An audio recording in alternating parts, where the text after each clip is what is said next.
మనందరం జీవితంలో success అవడానికైనా fail అవడానికైనా సరే మన జీవితంలో ముఖ్యమైన విషయాలైన ఆర్థిక విషయాలు, కుటుంబ విషయాలు, సామాజిక విషయాల్లో మనం చూపించే ఫోకస్, కాన్సంట్రేషన్ వల్లే మనం సరైన నిర్ణయాలు తీసుకోగలుగుతాం, కష్టమైన నైపుణ్యాలను సైతం తేలిగ్గా నేర్చుకోగలుగుతాం.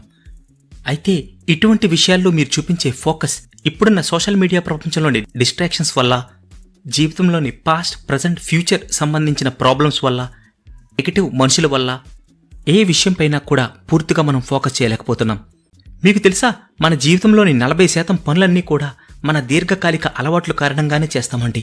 అంటే ఆ అలవాట్ల కారణంగా మనం చేసే పనులను అన్నిటినీ కూడా అన్కాన్షియస్గానే చేస్తూ ఉంటాం. అంటే మీ ఫోన్లో చిన్న నోటిఫికేషన్ లేదా మెసేజ్ వచ్చినా సరే, మీరు ఎటువంటి పని చేస్తున్నా సరే వెంటనే డిస్ట్రాక్ట్ అయిపోయి మీ ఫోన్ మీ చేతిలోకి తీసుకుంటారు కదా. అంటే మీ పని పట్ల మీరు చూపించే మీ అటెన్షన్ వెంటనే మారిపోతూ ఉంది. మీ అటెన్షన్ మీ జీవితంలో చాలా విలువైనది. దీన్ని గ్రాప్ చేయడానికే అనేక corporate companies, ads, movies, entertainment channels, reality shows ఇవన్నీ కూడా వారి కాంటెంట్ని సిద్ధం చేసుకుంటున్నాయి.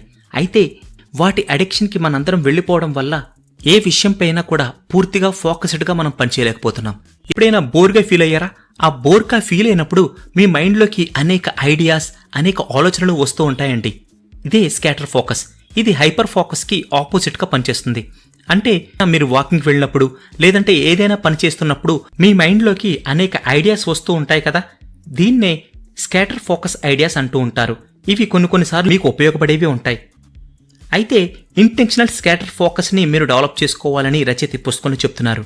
అంటే ఇలా వాకింగ్ చేసేటప్పుడు, మీరు బోర్డమ్ ఫీల్ అయినప్పుడు మీకు వచ్చే ఐడియాస్ అన్నీ కూడా మీకు ఇన్వెస్ట్మెంట్ రిలేటెడ్ అంటే ఆర్థిక విషయాలకు సంబంధించినవి, ఫ్యామిలీ రిలేటెడ్ అంటే కుటుంబానికి సంబంధించినవి, బిజినెస్ రిలేటెడ్ అంటే వ్యాపారానికి సంబంధించినవి, జాబ్ రిలేటెడ్ అంటే ఉద్యోగానికి సంబంధించిన అంటే ఐడియాస్ అన్నీ మీ మైండ్లోకి వచ్చేటట్లు మీరు మీ మైండ్ని ట్యూన్ చేయాలి. ఈ ఐడియాస్ వచ్చినప్పుడు వాటిని మీరు క్యాప్చర్ చేయగలగాలి. అంటే ఐడియాస్ని నోట్ చేసుకోగలగాలి. ఐడియాస్ మీకు జీవితంలో ఏమైనా ఉపయోగపడుతున్నాయా అని టెస్ట్ చేసుకోండి. Next, habitual ideas. ఇవి మీరు ఏదైనా ఒక పనిని అలవాటుగా చేస్తూ ఉన్నప్పుడు సడన్గా ఐడియాస్ వస్తూ ఉంటాయి. అంటే మీరు షవర్లో స్నానం చేస్తూ ఉన్నప్పుడు మీ మైండ్లో అనేక రకరకాల ఆలోచనలు వస్తూ ఉంటాయి. వాటిని గుర్తుపెట్టుకోవచ్చు. ఇవన్నీ కూడా ఈ స్కాటర్ ఫోకస్లోకి వస్తాయండి. ఈ విధంగా రచయిత మీ హైపర్ ఫోకస్ని ఇంప్రూవ్ చేసుకోవడానికి ఈ బుక్స్లో అనేక టెక్నిక్స్ని ఉదాహరణలతో వివరించారు ఫ్రెండ్స్. ఖచ్చితంగా పుస్తకాన్ని చదవండి. ఇప్పుడున్న సోషల్ మీడియా ప్రపంచంలో ఆన్లైన్లోనే మనం ఎక్కువగా ఉంటున్నాం. ఏదైనా ఒక వీడియోని పూర్తిగా చూడకుండానే స్కిప్ చేస్తూ ఉంటాం. అలాగే కామెంట్స్ చూస్తూ ఉంటాం. అదేవిధంగా పక్కన వీడియోస్పై కూడా మనం ఫోకస్ చేస్తున్నాం. ఈ విధంగా రకరకాల పనులు ఒకేసారి చేయడం వల్ల మన అటెన్షన్ స్పాన్ పవర్ అనేది తగ్గిపోతూ వస్తుందండి. అయితే మీరు చిన్న చిన్న విషయాల కారణంగా డిస్ట్రాక్ట్ అయినా సరే, మీరు మళ్ళీ మీ ఫోకస్ని తిరిగి మీ లైఫ్లోని చాలా ప్రొడక్టివ్ విషయాలపై మీరు ఫోకస్ చేయగలిగితే మిమ్మల్ని మీరు సక్సెస్ఫుల్ పర్సన్గా మార్చుకోగలుగుతారు.